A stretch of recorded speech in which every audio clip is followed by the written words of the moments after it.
Corey Graves is upset with WWE. Heat on Penta for his WWE debut. That was fast. And my review of Monday Netflix Raw. I'm Ollie Davis, and this is the WrestleTalk News. Support WrestleTalk! Get exclusive bonus videos over at patreon.com/WrestleTalk. After being bumped from the Netflix debut episode of Raw last week because of The Rock needing to talk about nothing for 20 minutes, former AEW star Pentagon Jr.'s WWE debut took place on last night's episode against Chad Gable. And it went muy bien. Chad and Penta had a great back and forth 15-minute match, really getting over Penta's charisma and moveset. I mean arsenal of offensive maneuvers, like the arm break and Penta driver, which Penta won with. Afterwards, Penta was interviewed in the ring where he told the San Jose crowd WWE is his new home and that all of them and him have been waiting for this moment. He then started speaking in Spanish, which was even more fiery, thanking his family and declaring this isn't just the Netflix new era, it's the Penta new era. Again, thank you Taylor Swift for making everything have to have an era these days. The whole post-match segment took about 5 minutes, but on a wrestling show, even one now with no definitive end time because they are on Netflix, every second is valuable. According to PW Insider, we did confirm that between the 13-minute match and his post-match promo, Penta went way longer than he was initially planned to go, which led to time being trimmed from other segments later in the show. There were some talents obviously not thrilled about that, as you can imagine. At least management was reportedly pleased. As PW Insider notes, WWE officials were happy with the debut, Penta's reaction in the building, and the early numbers for his merch sales. Which means, of course, we get obligatory Triple H pointing at a new signing photo. In a cool twist, though, he also posed with Penta's Zero Miedo taunt. What did you think of Penta's debut? Let me know in the comments down below. At least those wrestlers backstage only had their main roster TV time cut. Corey Graves has had it removed altogether. Last week's NXT could make an argument for being the best WWE show that week. The New Year's Evil special saw Julia beat Roxanne Perez to become the new women's champion, and Oba Femi to win the main event to become the new NXT champion. But weird Rock promo aside, what's new there? There was something slightly off about the episode. Corey Graves looked like he'd rather be anywhere else. And not just because he was sitting next to announcer mode Booker T. Previously, Graves and Michael Cole were the announce team for SmackDown, which, pre-Netflix, had been WWE's A show. But with the 2025 shakeup, Cole moved to Raw, the new A show, to announce with a returning Pat McAfee. And Raw's previous commentary team, Joe Tessitore and Wade Barrett, moved to SmackDown. It was assumed Graves would join them on the blue brand as a 3-man booth, but instead, he was moved to NXT's desk alongside Vic Joseph and Booker T. And now Graves has publicly commented his feelings on the situation shortly after Raw went off air. Imagine chasing your dream, then being told, not deciding, that you're no longer physically able to pursue your dream. Then you dedicate your life to something dream adjacent and being pretty awesome at it. And then, when it's time to enjoy the fruits of your labor, being told you're not famous enough for your own job, just in case you've wondered where I've been. Corey's line about not being famous enough is presumably directed at McAfee, who was the one who ended up taking Graves' main roster seat. It's your weekly alert that the brand new episode of Mustache Night War between me and Luke is up now on patreon.com/WrestleTalk, where those pesky wrestlers just won't do what Luke wants. Mid-card match. Oh, I hope this is not going to outperform that opener, because they did at the pay-per-view. It did as well, for fuck's sake. And it didn't further fucking rivalry either, for fuck's sake. No, I'm tired. Just put some great matches, but no stories. Oh, for fuck's sake, guys, come on. I know we're tired, but come on, do me a favour. I've done a pre-match physio on Bobby. Tyler Wright. He's getting involved. Bobby Lashley gets the win. Come on! What are you talking about? What? Maybe Tyler's a mole.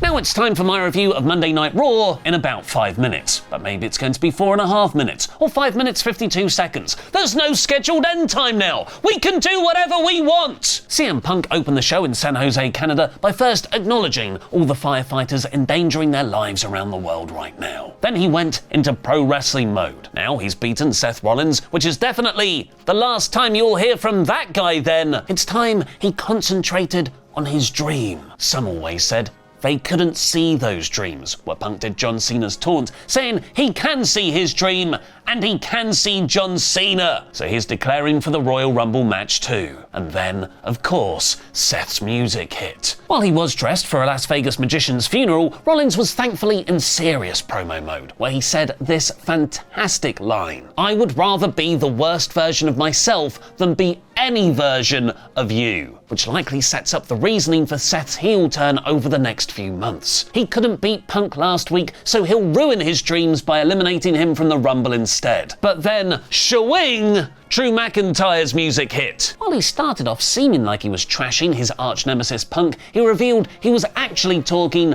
about Rollins. Rollins didn't do his part to stop Roman Reigns from winning last week, so Drew declared for the Rumble too. This was a decent opening segment full of tasty hate. And later, Seth revealed he'll be facing Drew next week, which is a weird direction to go in with my they all make an anti-Roman faction called Sword idea. And Seth also made Sami Zayn feel bad for helping Roman again last week. Chad Gable came down to the ring next, where he asked for the best luchador Adam Pearce could find. The Tempest's in the office. His opponent was revealed as Penta, while Michael Cole screamed it was the worst kept secret in the business. I don't know if it's a secret if WWE literally played a promo vignette that said Penta last week. WWE's version of secrets must be different to everyone else's. Initially, it was weird to see Penta in a WWE ring. It was like I just created him in 2K24 and was playing a match with him. That feeling quickly went away though, as he and Chad actually had a really decent back and forth match over 15 minutes. It made Gable look just as impressive, but Penta rightfully won with a Penta driver. Jackie Redmond interviewed Penta in the ring afterwards, where even though I have no idea what he said, he sounded awesome talking in Spanish. Sheamus got his revenge by beating Ludwig Kaiser next, which was a really good follow-up to that great Survivor Series 3-way in November where Kaiser had cost Sheamus the win. Sheamus and Bron Breakker got into it at ringside afterwards, which set up an IC title defense at Saturday night's main event. Speaking of mid-card title defenses at Saturday night's main event, WWE also announced Gunther versus Jey Uso.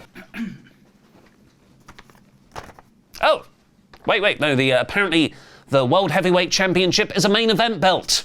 And you can tell that because both the show and Jey Uso are called main event, which is in no way overcompensating for lackluster booking. Gunther had some good lines telling Jey that he's just a really talented tag team wrestler. A main event for him is just a nickname. But ultimately, this is a very poor presentation of Raw's top champion so far in 2025. Gunther and his belt feel like total afterthoughts. And the mid-card belt part of Raw just got a bit more cluttered, as Lyra Valkyria beat Dakota Kai to become the inaugural Women's Intercontinental Champion. They had a fun match based around big moves, like an almost immediate brainbuster-style suplex off the apron, and Lyra rolling out the ring off Dakota's finisher later, but under 10 minutes it just didn't feel substantial enough to really get drawn into the story. The New Day got another backstage chat with Kathy Kelly, where they complained about not having a locker room to change in. I feel like WWE are very overdue for some actual follow-up on their great heel turn angle 6 weeks ago now. Sami Zayn quickly beat The Miz with a Blue Thunder Bomb? Not even his finisher, the Haluva Kick, because they had gotten in each other's faces backstage earlier. Karrion Kross was noticeable by his absence. The new women's champion Rhea Ripley was quickly interrupted by Nia Jax, who might be moving to Raw in the transfer window, where even though she was kind of a face against Tiffany Stratton,